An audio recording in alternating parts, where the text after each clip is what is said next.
بسم اللہ الرحمن الرحیم لقد کان لکم فی رسول اللہ اسوۃ حسنہ، البتہ تاکید. اب دیکھا لقد کانا، منافقوں کی 12 خباث سے سن لی، اس لیے منافقوں کی بات نہیں ماننی، رسول کی بات ماننی.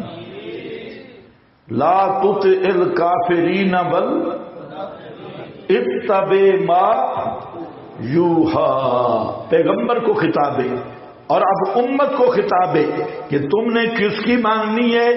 لقد کان لکم، البتہ تحقیق ہے واسطے تمہارے، فی رسول اللہ، رسول اللہ کی زندگی میں، اسوۃ قدوۃ، بہترین نمونہ، اسوۃ نمونہ، حسنۃ سونا، حسنۃ بہترین، لمن کان یرجو اللہ، یعنی اس آدمی کے لیے جو امید رکھتا ہے اللہ کی، یرجو اللہ والیوم الآخر، اور دن پچھلے کی، وذکر اللہ کثیرا، اور یاد کیا اللہ کو بہتا، ذکر اللہ کثیرا.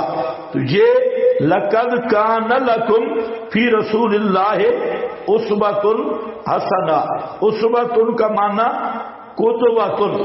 جہاں یاد رکھو یہ آیت کا پس منظر کیا ہے؟ میدان جہاد ہے. آیت کا شان نزول میری طرف توجہ ہے کہ نہیں؟ پس منظر کیا ہے؟ میدان جہاد. اور منافقوں کی خباثتوں کے بعد بیان کرنے کے بعد اہل ایمان کو متوجہ کیا جا رہا ہے کہ آپ ان کچے لوگوں کو نہ دیکھیں، منافقوں کو نہ دیکھیں، آپ رسول اللہ کو دیکھیں کہ رسول اللہ صلی اللہ علیہ وسلم اتنی مشقتوں کے باوجود، اتنی تکلیفوں کے باوجود سینہ سپر ہو کر میدان عمل میں، جہاد میں کھڑے ہیں، اور آپ کے قدم مضبوطی سے جمے ہوئے، ٹکے ہوئے ہیں، باوجود یہ احزاب اور خوف و خطر کے. اللہ کا رسول ہے کہ سب کے سامنے سینہ سپر ہو کے ڈٹا ہے. تم بھی اس طرح ڈٹ جاؤ کافروں کے مقابل جس طرح رسول اللہ ڈٹے ہوئے. کس کو سمجھ رہی ہے میری بات؟ تو یہ آیت کا شان نزول جہاد ہے. اس کو رائبنڈ نے صرف اس سنجے تک محدود کیا. دوستو بزرگوں، ہاں، مسواک، استنجا اور روٹی، پانی، آلو، مٹر کیسے ذبح کرنے ہیں، آلو ذبح کیسے کریں گے، مٹر، گوبھی، ہر چیز مہنگی ہو گئی. ہاں، بس یہ آلو مٹروں تک انہوں نے رکھی ہوئی ہے. ہاں، اور یہ یاد رکھو یہ اس آیت کی تحریف ہے. آیت کا شان نزول بولو جہاد ہے. آیت کا شان نزول کیا ہے؟ جہاد. اب جو لوگ آیت کو شان نزول پہ بند کرتے ہیں ان کو کہو کہ تم اس کو کیوں فٹ کر رہے ہو اپنے معمولات پر. اب یہاں فرض ہے تو شان نزول جہاد ہے، اور جہاد کے لیے ہے منکر. تو اب وہی ضابطہ ہے جہاں میں 4 باتیں عرض کروں گا، پوری توجہ سے سنو. ضابطہ ہے العبرۃ لعموم اللفظ لا لخصوص السبب، کہ شان نزول جہاد ہے لیکن قرآن شان نزول پہ بند نہیں. یہ ایک جہالت ہے، شان نزول کے متعلق غلط فہمی ہے. اب دیکھیں کچھ آیات مشرکین کے متعلق نازل ہوئی، مکہ والے مر گئے، آیات منسوخ ہو گئے. اب کوئی کہے بھائی یہ تو ابو جہل کے بارے میں نازل ہوئی، میرا تو ان سے تعلق ہی کوئی نہیں. اور یا ایھا الذین آمنوا کی جب آیات نازل ہوئی تو وہاں آپ موجود تھے، وہ صحابہ کے بارے میں نازل ہوئی، کچھ منافقین کے بارے میں نازل ہوئی، کچھ بنو قریظہ، بنو نذیر کے بارے میں. اب یہ جو سوچ اور فکر ہے کہ قرآن شان نزول پہ بند ہے، اور جب قرآن کا عمومی معنی بیان کیا جائے تو کہتے ہیں کافروں والی ایتیں ہم پہ چسپا کر رہی، بتوں والی ایتیں ہم پہ لگا رہی، یہودیوں والی ایتیں ہم پہ فٹ کر رہی فلانی۔ تو ان کو کہو تم پہ کون سی ایتیں فٹ آتی ہے؟ تم جو نماز پڑھ رہے ہو 14ویں صدی میں یا ایھا الذین آمنوا کا خطاب تو صحابہ کو ہے، تمہیں قرآن نے کہاں حکم دیا ہے 15ویں صدی والوں نماز پڑھو؟ تو اس لیے ضابطۂ تفسیر یہ ہے کہ العبرۃ لعموم اللفظ لا لخصوص سبب، کہ قرآن کردار پہ گفتگو کرتا ہے، اوصاف پہ گفتگو کرتا ہے، اور شخصیات مر گئی لیکن کردار باقی ہے۔ آج کا ابو جہل بھی موجود ہے، آج کے بنو قریظہ والے بھی موجود ہیں، آج بنو نذیر والے بھی موجود ہیں، آج کیا عبداللہ ابن ابی بھی موجود ہے۔ تو یہ جو کردار ہیں یہ باقی ہیں، اور قرآن جب بیان ہوگا تو جس میں منافقوں کے اوصاف ہوں گے قرآن خود بخود اس پہ فٹ ہوگا، جس میں مشرکین کے اوصاف ہوں گے قرآن خود بخود اس پہ فٹ ہوگا، جس میں یہود و نصارہ کے اوصاف ہوں گے قرآن خود بخود اس پہ فٹ ہوگا، اور جس پہ اہل ایمان کے اوصاف ہوں گے قرآن خود بخود اس سے مخاطب ہوگا اور اس سے گفتگو کرے گا۔ تو اب یہاں یاد رکھنا کہ شان نزول جہاد ہے، لیکن آیت عام ہے۔ اپنے حاضر آیت الکریمہ اصل کبیر فی التأسی برسول اللہ صلی اللہ علیہ وسلم فی اقوالہ و افعالہ و احوالہ، جہاں یہ آیت عام ہے اور مومنین کو پابند کیا گیا رسول اللہ صلی اللہ علیہ وسلم کی تعصی اور اتباع کا، آپ کے اقوال کی اتباع، آپ کے افعال کی اتباع، آپ کے کردار کی اتباع، یہ تینوں چیزیں اس میں شامل ہیں۔ فی رسول اللہ اسوۃ الحسنہ، یہ پہلی بات تھی، اس کو اچھی طرح سمجھ لیں۔ دوسری بات یہ سمجھے کہ اطاعت رسول کی 7 تاکیدات اس آیت میں موجود ہیں، 7 تاکیدیں ہیں، اور اطاعت رسول کی آیات میں اس آیت کی بہت بڑی اہمیت ہے۔ پہلی تاکید ہے لام، دوسری تاکید ہے قد، تیسری تاکید ہے کانا، چوتھی تاکید ہے فی رسول اللہ، اور فی رسول اللہ فرمایا گیا کہ رسول اللہ کی ذات گرامی میں، اور 5ویں تاکید ہے لفظ رسول، کہ رسول کے لفظ میں بتایا کہ رسول جو کچھ لا رہا ہے وہ میرا بھیجا ہوا ہے اور وہ میرا پیغام سنا رہا ہے۔ اس لیے خیال کرنا کہ رسول کی اطاعت بحیثیت رسول ہوگی، بحیثیت امیر نہیں، یا بحیثیت حکمران نہیں، یا بحیثیت لیڈر نہیں۔ رسول کی اطاعت ہوگی بحیثیت رسول اور نمائندہ الہی، اللہ کے نمائندے ہونے کی لحاظ سے رسول کی اطاعت ہوگی۔ کتنے ہو گئے؟ 5۔ اور چھٹا اسوۃن، قدوۃن، اور نمونہ، آئیڈیل، اور پھر 7ویں طور پہ فرمایا حسنۃن، اسوہ کی صفت لائی گئی حسنہ، اور حسنہ کس کو کہتے ہیں؟ خوبصورت، خیستہ، سونا نمونہ، خیستہ اور سونا نمونہ۔ بہتر لفظ ادا نہیں کرتا حسنہ کے مفہوم کو، اصل یہ پنجابی معنی سونا نمونہ اور خیستہ نمونہ اور بہترین نمونہ، یہ 7 تاکیدات لائی گئی۔ اس میں مقصد ہے اہتمام اطاعت رسول۔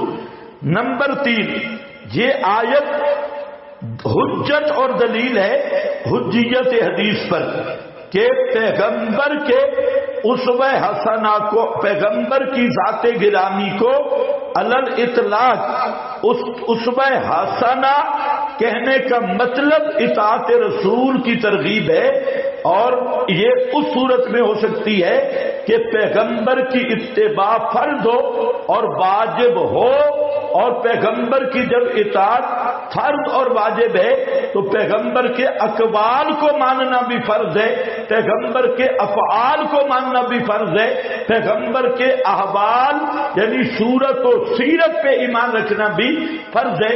تو یہ منکرین حدیث کے منہ پر تماچا ہے جو حضرات پیغمبر کی حیثیت ایک نمائند ایک ڈاکیہ کی سمجھتے ہیں، اور پرویز لکھتا ہے کہ نبی کی اطاعت کو ہم مانتے ہیں لیکن بحیثیت حکمران اور بحیثیت لیڈر، تو جیسے حکمران کی اطاعت ہوتی ہے تو پرویز کہتا ہے اس طرح آپ کی اطاعت ہے بحیثیت حکمران، یہ خالصتاً کفر ہے۔ پیغمبر کی اطاعت ہوگی بحیثیت رسول، بحیثیت حکمران نہیں بلکہ کیا ہے بحیثیت رسول، اور رسول کا معنی اللہ کا نمائندہ، اللہ کے احکام کو پہنچانے والا اور اللہ کے پیغام کا ترجمان اور نمائندہ۔ تو رسول کی اطاعت بحیثیت حکمران نہیں، رسول کی اطاعت بحیثیت رسول من حیث الرسالت، اور اللہ کے پیغمبر پیغام الہی کے مبین کی حیثیت سے اور احکام الہی میں اللہ تعالیٰ کے نمائندے کی حیثیت سے پیغمبر کی بات مانی جائے گی۔ اس لیے قرآن کریم نے جہاں اطاعت کا مسئلہ آیا تو اللہ کی اطاعت رسول کی اطاعت، جہاں معصیت کا مسئلہ آیا اللہ کی نافرمانی رسول کی نافرمانی، جہاں استجابت کا مسئلہ آیا اللہ کی بات ماننا رسول کی بات ماننا، یہ سب دونوں چیزیں کٹھی چلیں گی۔ اطیعوا اللہ و اطیعوا الرسول، استجیبوا للہ والرسول من یعص اللہ ورسولہ۔ تو جہاں نافرمانی عصیان کی بات آئی تو اللہ رسول دونوں کٹھے مذکور ہے، اطاعت کی بات آئی اللہ رسول دونوں کٹھے مذکور ہے، حکم ماننے کی بات آئی اللہ رسول دونوں کٹھے مذکور ہیں۔ ہاں جہاں پکار کی بات آئی، سننے کی بات آئی، حاجت روائی کی بات آئی، الوہیت کی بات آئی، پھر اللہ نے اپنے رسول کو بھی اپنے ساتھ نہیں رکھا۔ پھر وہاں ہے الا ان المساجد للہ فلا تدعوا مع اللہ احدا، فلا تدعوا مع اللہ احدا۔ اور جہاں ذکر کیا الوہیت کے کمال تو الوہیت کے کمالات میں رسول کو بھی ساتھ، وہاں وحدہ کس کو سمجھ رہی ہے میری بات؟ وحدہ سمیع اکیلا اللہ، البصیر اکیلا اللہ، مشکل کشا اکیلا اللہ، حاجت روا اکیلا اللہ، داتا اکیلا اللہ، پکارے سننے والا اکیلا اللہ۔ جہاں اللہ نے اپنے رسول کو ساتھ نہیں رکھا، ہاں اطاعت میں رکھا، معصیت کے مقام رسول کی جیسے نافرمانی کفر ہے، اللہ کی نافرمانی جیسے کفر ہے، رسول کی نافرمانی کفر ہے۔ اللہ کی اطاعت اسلام، رسول کی اطاعت اسلام، اللہ کا حکم ماننا دین، رسول کا حکم ماننا دین، اللہ کی عزت کرنا دین، نبی کی عزت کرنا دین، اللہ سے محبت کرنا دین، رسول سے محبت کرنا دین۔ لیکن اللہ ہی کی پکار دین، رسول کی پکار شرک، اللہ ہی کو سمیع فوقل اسباب سمجھنا دین، رسول کو بغیر اسباب کے سمیع سمجھنا شرک۔ ہاں بھائی دیکھو، لقد کان لکم فی رسول اللہ اسوۃ حسنہ، تیسری بات سن لو، البتہ تحقیق ہے واسطے تمہارے رسول اللہ صلی اللہ علیہ وسلم کی ذات گرامی میں اسوۃ قدوۃ حسنۃ سونا نمونہ. اب یہاں سمجھو ایک لفظ اطاعت ہے ایک لفظ اتباع ہے، دونوں کا فرق ہے. اطاعت اور اتباع میں فرق ہے. اطاعت ایک آدمی ایک مکان بنانا چاہتا ہے، اب اس میں 5 کمرے ہیں اور باورچی خانہ ہے، بیڈ روم ہے، فلاں فلاں جو بھی ہے. وہ ایک انجینئر کو بلاتا ہے اور اسے کہتا ہے 5 کمرے بنا، اتنے فٹ کا کمرہ ہو، اتنا بیڈ روم ہو، اتنا باتھ روم ہو اور اتنا باورچی خانہ. بس وہ اسے کہہ دیتا ہے. انجینئر وہ مکان بنا لے تو اس کو کہتے ہیں اطاعت. لیکن اس کو اتباع نہیں کہیں گے. اتباع کہتے ہیں کہ آپ نے مکان کا نقشہ بنایا اور پورا نقشہ بنا کے انجینئر کے حوالے کیا کہ اس نقشے پہ مکان تعمیر کر. اب انجینئر جب اس نقشے کی پیروی کرے گا تو اس کا نام کیا ہوگا؟ اتباع. بولو اس کا نام کیا ہوگا؟ اتباع. نقشے کی پیروی اس کا نام اتباع ہے. نقشے سے ہٹ گیا اتباع نہیں ہوگی. اتباع چھوڑ دیا چاہے 1 انچ بھی ہٹ گیا انجینئر پکڑا جائے گا. بھئی میں نے جو تجھے لکیریں لگا کے دی تھی اور نقشہ بنا کے دیا، تو اگر 1 انچ کا فرق بھی لگا دیا، انجینئر نے اگر ٹھیکہ کیا تو ٹھیکہ ضبط ہو سکتا ہے. انجینئر کی پوری مزدوری ضبط ہوگی اور جتنا خرچہ ہوگا وہ بھی انجینئر کے سر پہ ہوگا. کیا سمجھے؟ تو اللہ رب العزت نے جب رسول کی باری آئی نا تو وہاں پر فرمایا فاتبعونی، اور پورے قرآن میں کہیں نہیں فاتبعوا اللہ. کس کی توجہ ہے؟ فاتبعونی یحببکم اللہ. اطیعوا اللہ آیا ہے، اتبعوا اللہ پورے قرآن میں نہیں. اطاعت کے لیے نقشے کا ہونا ضروری نہیں، اتباع کے لیے نقشے کا ہونا ضروری ہے. تو اسوۃ حسنہ یہی وہ منزل من اللہ نقشہ ہے عمل رسول، یہی نقشہ ہے. اب تمہاری عبادتیں تم پابند ہو فاتبعونی، اسی نقشے کی اتباع کے. اگر کوئی آدمی اپنی طرف سے کوئی بھی عبادت کرے گا وہ عبادت لعنت بغاوت اور بدعت بنے گی جب تک محمد مصطفیٰ کی تصدیق موجود نہیں ہوگی اور اس میں رسول سے ثابت نہیں.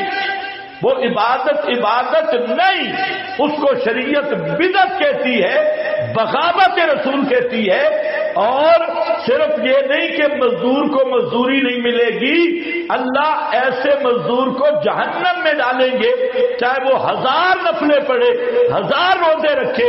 اس کے لیے پابند کیا اللہ نے فاتبعونی یحببکم اللہ، اور اتباع والا نقشہ دیا ہے. لقد کان لکم فی رسول اللہ اسوۃ حسنہ. کس کو سمجھ آئیے میری بات؟ تو یہ آیت ہر بدعت کا رد ہے، ہر بدعت کا. اور بدعت کس چیز کا نام ہے؟ بدعت کس چیز کا نام ہے؟ دین اپنی طرف سے بنا لینا، عبادت اپنی طرف سے گھڑ لینا جس کا کوئی ثبوت نہیں. اسی لیے امام آمدی کی بات میں پہلے ذکر کر چکا ہوں. امام آمدی نے کیا کہا؟ ان تفعل مثل فعلہ بأن یکون لأجلہ، ان تفعل مثل فعلہ بأن یکون لأجلہ. تو سب سے اہم آج لوگوں کو عمل کی پڑی ہے، جی عمل کر لیں. بھائی تیری مرضی والا عمل جمل نہیں چلتا ہے، تیری مرضی کا عمل نہیں. اگر تو نے اپنی مرضی سے باتیں کرنی تھی تو یہود نصارہ میں تو بڑے بڑے احبار رہبان تھے اور ان میں شادی ترک کر دی تھی، غاروں میں رہتے اور کھانا پینا چھوڑ دیا، ہڈیوں کے ڈھانچے بن گئے، اور ذکر اذکار کرنے والے بڑے بڑے صوفی ملنگ یہ وہاں بھی موجود تھے، ہندو جوگی بھی موجود ہے، صوفی ازم بھی موجود ہے، لیکن یاد رکھو اللہ نے جس عبادت پہ اجر دینا ہے وہ عبادت بنتی ہے اتباع محمدی میں، اور اتباع محمدی کا جو اللہ نے کائنات کو نقشہ دیا اور حکم دیا اس نقشے پہ عمل کرنا ہے، اس نقشے کا نام ہے اسوۃ حسنہ۔ کتنی باتیں ہو گئی؟ 3۔ چوتھی بات یہ کرنی تھی کہ اسوۃ کاملہ بھی تو آ سکتا تھا، اسوۃ کاملۃ، اسوۃ کافۃ، تو عربی میں اور بھی بہت سارے لفظ تھے، تو حسنہ کا انتخاب کیوں کیا؟ حسنہ کا انتخاب میں نقطہ یہ ہے کہ حسن اور خوبصورتی وہ صرف عمل محمد مصطفیٰ بھی، آپ حسن کا مرکز ہیں اور عمل وہی حسین ہوگا جو آپ کی سنت کے سانچے سے ڈھال کے نکلے گا، اور جو آپ کے اسوہ سے ہٹ کے ہے بظاہر جتنا خوبصورت عمل ہو اللہ فرماتے ہیں اس میں حسن نہیں ہے، حسن نہیں ہے، کیونکہ اس کا تعلق مرکز حسن سے نہیں ہے، اور مرکز حسن کون ہے؟ محمد مصطفیٰ صلی اللہ علیہ وسلم۔ لہذا عمل اب وہی سونا اور حسین ہوگا جو آپ کی سنت سے ثابت ہوگا، آپ کے طریق سے ثابت ہوگا، آپ کے دین سے ثابت ہوگا۔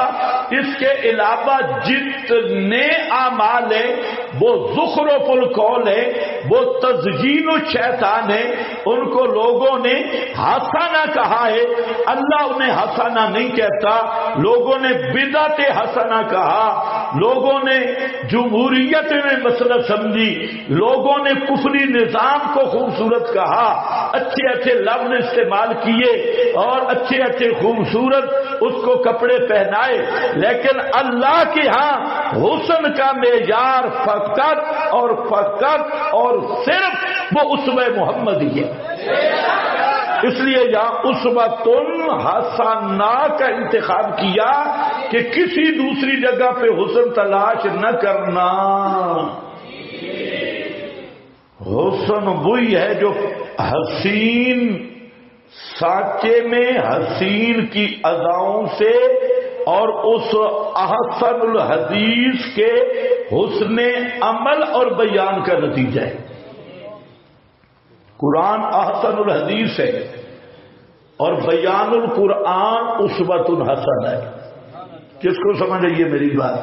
اللہ نزل احسن الحدیث، اور اس احسن الحدیث قرآن ہے، اور قرآن پر عمل یہ بیان رسول ہے، اور بیان رسول ہی اسوۃ حسنہ ہے۔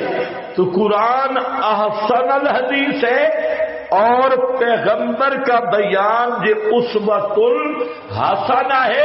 یہی وجہ ہے کہ جنت الحسنہ ہے اور جنت کی ٹکٹ الحسنہ ہے، اور للذین احسنوا الحسنہ ہے، للذین احسنوا الحسنہ ہے۔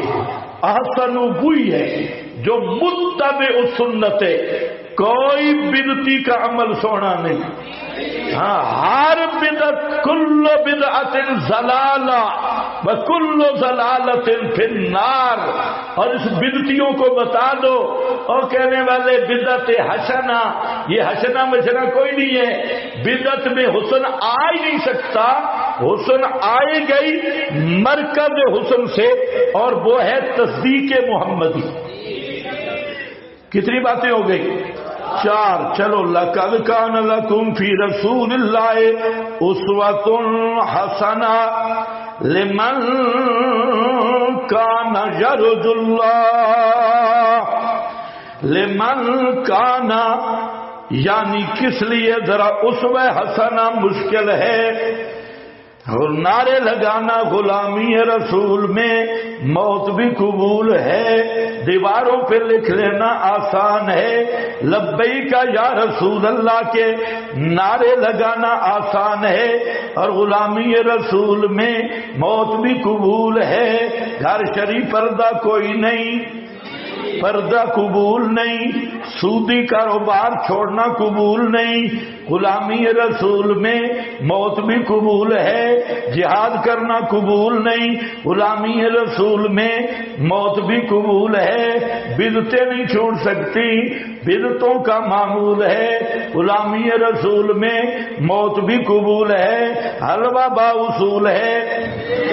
ہاں تو یہ نعرے لگانا آسان ہے، اس پہ عمل کون کرے گا؟ لمن کان یرجو اللہ،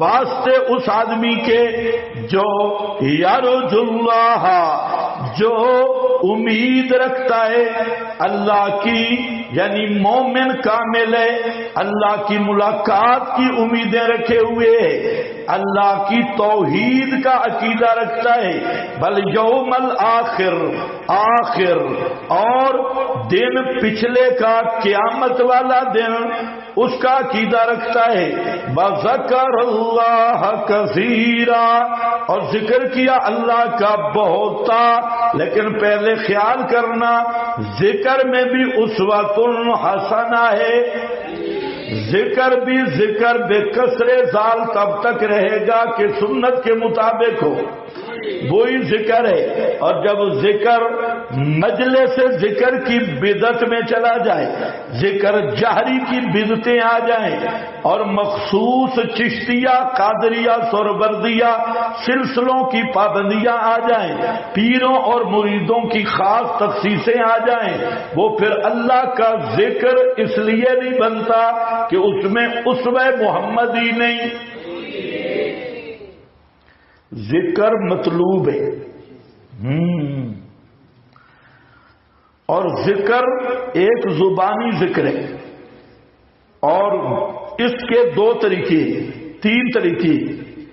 ایک طریق یہ ہے کہ نبی کریم صلی اللہ علیہ وسلم نے صبح شام بازار، مسجد، بستر، گھر، نکلنا، داخل ہونا، اچھی چیز دیکھنا، سواری پہ سوار ہونا، کوئی محتم کام کرنا، ہر چیز کے ادعیہ مسنونہ، اذکار مسنونہ، حتیٰ کہ بیوی سے ازدواجی تعلق کی بھی ادعیہ مسنونہ اور اذکار مسنونہ ہے۔ اگر ان اذکار کو یاد کر لو تو کوئی لمحہ بھی ذکر سے خالی نہیں ہوگا۔ اٹھتے بیٹھتے اذکار ہے، مسجد میں آنے کا ذکر ہے، مسجد سے جانے کا ذکر ہے، بازار میں داخل ہونے کا ذکر ہے، اور بازار سے آنے کا ذکر ہے، اور پھر گھر میں جانے کا ذکر ہے، گھر سے نکلنے کا ذکر ہے، بستر میں سونے کا ذکر ہے، بستر سے اٹھنے کا ذکر ہے، اور یہ سارے اذکار یہ مشتمل علی التوحید ہے۔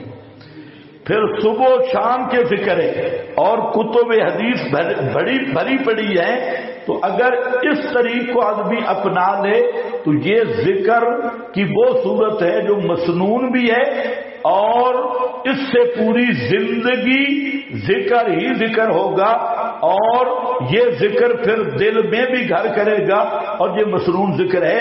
تو یہ ہے کہ ذکر اللہ کثیرا، ایک طریقے۔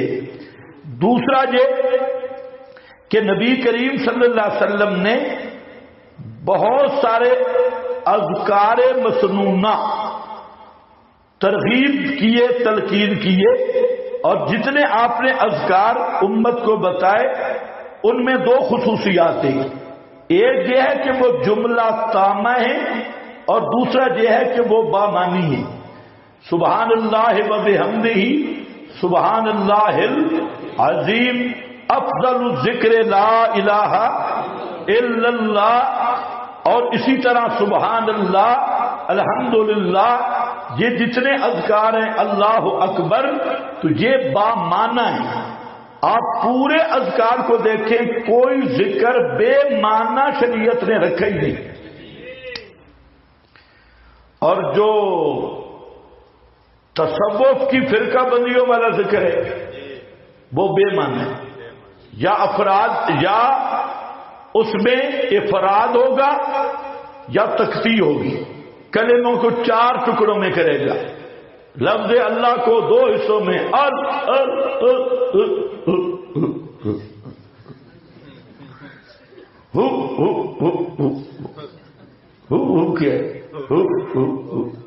کیا مانا ہے؟ کوئی مانا نہیں۔ پھر یہ کیا ہے؟ یہ اللہ پہ ٹریننگ کر رہا ہے، ادھر ڈالو ادھر نکالو، اندر لطائف ہے، ایک میں ڈالو۔ یہ کیا ہندو جوگی سکھ وہ بیٹھا ذکر کہتا رام رام، تو یاد رکھو ذکر وہی پیدا دے گا کہ معنی ذہن میں ہو اور اللہ کی عظمت دل میں ہو، اور عظمت دل میں رکھ کر سبحان اللہ کا معنی دل میں رکھ کے جب زبان سے کہے گا نا سبحان اللہ، تب دل میں ٹھنڈک پڑے گی۔ سبحان اللہ کا معنی اللہ شریکوں سے پاک، اللہ ہر عیب سے پاک۔ پہلے دل میں سوچ اور پھر زبان پہ ایک دفعہ بھی کہنا سبحان اللہ، تو بغیر سوچے سمجھے 1000 تسبیح سے بھی افضل۔ پہلے لا الہ الا اللہ کا معنی پکا، حضرت شیخ القرآن فرماتے تھے اور ملا پہلے معنی پکا بعد میں ضربے لگوا، اور کہتے میں لگاؤں ضرب، کوئی پیغمبر نہیں سنتا، جو لگا ضرب نا۔ لا الہ الا اللہ کو دل میں جما کے کرنا مانا لا الہ لا سمیع الا اللہ، لا بصیر الا اللہ، لا علیم الا اللہ، لا قدیر الا اللہ، لا نافع الا اللہ، لا ضار الا اللہ، لا مانع الا اللہ، لا موتی الا اللہ۔ یہ ذرا لگانا ضرب کے اندر کی گندگی صاف ہو، اندر سارا گند پڑا ہے، اوپر تصویر پہ رہی ہے خنزیرہ، ہاں دل تیرا پلیت ہے، تے اوپر ہاں زمین سے آنے لگی صدا، تیرا دل تو ہے صنم آشنا، تجھے کیا ملے گا نماز میں؟ تیرا دل تو ہے صنم آشنا، تجھے کیا ملے گا نماز میں؟ ہاں زمین سے آنے لگی صدا، کہتا ہے جب میں نے سجدہ کیا تو زمین بول پڑی زبان حال سے، اور زمین کہنے لگی او مردودہ، او بے ایمانہ، تو اندر سے کھٹا ٹیٹ مشرک پلیت، تجھے کیا ملے گا نماز میں؟ نماز تو موبائل پڑھے، ہاں اس لیے ذرا خیال کرو ذکر اللہ کثیرا۔ تیسرا یہاں پر لکھا ہے آپ کے حاشیے پر کہ امام نووی رحمہ اللہ اور سید محمود آلوسی بغدادی رحمہ اللہ، ان دونوں حضرات نے لکھا ہے کہ ذکر اللہ المعتبر شرعا ما یکون فی ضمن جملۃ مفیدہ، ذکر اللہ وہ ہے جو پورا جملہ بنتا ہو، جیسے سبحان اللہ، الحمدللہ، بلا الہ الا اللہ، واللہ اکبر، بلا حول ولا قوت الا باللہ، ونحو ذلک، وما لا یکون، اور جو جملہ نہیں بنتا تو شریعت اسے ذکر شمار نہیں کرتی، جیسے اللہ، قادر، سمیع، بصیر۔ جب تک یہ جملہ تامہ نہیں ہوگا تو یہ پورا ذکر نہیں بنے گا۔ والناس عن ھذا غافلون، لوگوں کو اس کا پتہ ہی نہیں۔ اور انہم اجمعوا علی ان الذکر المتعبد بمعناہ لا یصاب صاحبہ ما لم یستحضر معناہ، کہتے ہیں کہ جب تک عبادت کرنے والا ذکر کا معنی نہیں سمجھے گا اور دل میں اس ذکر کا معنی موجود اور مستحضر نہیں ہوگا تو فالمتلفظ بناو سبحان اللہ ولا الہ الا اللہ اذا کان غافلا عن المعنی، جب معنی کی طرف توجہ ہی نہیں تو تسبیح پھری جا رہی ہے تو لا یصاب اجماعا، بالاتفاق اسے کوئی ثواب نہیں ملے گا۔ او بھائی گپیں بھی لگا رہا ہے، تسبیح بھی پھیر رہا ہے۔ ہاں تسبیح پھری تے دل نہیں پھریا، یہی بات باؤ سلطان نے کہی ہے، تسبیح پھری تے دل نہیں پھریا، کہ لینا تسبیح پھڑ کے ہو، علم پڑھا تے ادب نہیں سکھیا، کہ لینا علم نو پڑھ کے ہو۔ بہت اچھی بات کی ہے، جب تسبیح پھیرنے سے دل پاک نہیں ہوتے، دل مانا ذہن میں رکھ، سبحان اللہ کا مانا، لا الہ الا اللہ کا مانا، الحمدللہ کا مانا، یہ مانا دل میں رکھ کے پھر جب کہے گا سبحان اللہ، دل میں یاد کر کے زبان پہ جب آئے گا نا، اب ذکر کا برکت حاصل ہوگی، اب ذکر کا فائدہ حاصل ہوگا۔ اور دل میں گاؤ خر ہے، دل میں دکان ہے، دل میں بے ایمانی ہے اور اوپر ذکر ہے، تو یہ ذکر رام رام ہے، اس ذکر کا کوئی نتیجہ نہیں ہے۔ سن لیا صوفیو؟ ہاں باقی آج جو مربجہ محافل ذکر ہیں یہ 5 بدعات کا مجموعہ ہے، 5 بدعات ان کا مجموعہ، لیکن تمہارے اندر بھی سستی ہے کہ محافل بدعہ پہ رد کرتے ہو اور خود ذکر میں کوتاہی کرتے ہو۔ تو مباحث آدمی کے دل پہ اور زبان پہ اللہ کا ذکر رہنا، حدیث میں آتا ہے کہ مباحث مومن کی زبان اللہ کے ذکر سے تر رہنی چاہیے، خشک نہیں رہنی چاہیے، تر رہنی چاہیے۔ اور آپ تو علماء حفاظ ہیں، سب سے بڑا ذکر قرآن ہے، تو قرآن کی تلاوت بھی ذکر ہے۔ جب قرآن کی تلاوت کرو گے، قرآن بیان کرو گے، قرآن سمجھو گے تو ھذا ذکر مبارک، سب سے بڑا ذکر اللہ وہ قرآن ہے۔ تو یہ قرآن بھی اسی ذکر اللہ میں درس و تدریس قرآن کی یہ بھی اس میں شامل ہے۔ وذکر اللہ کثیرا،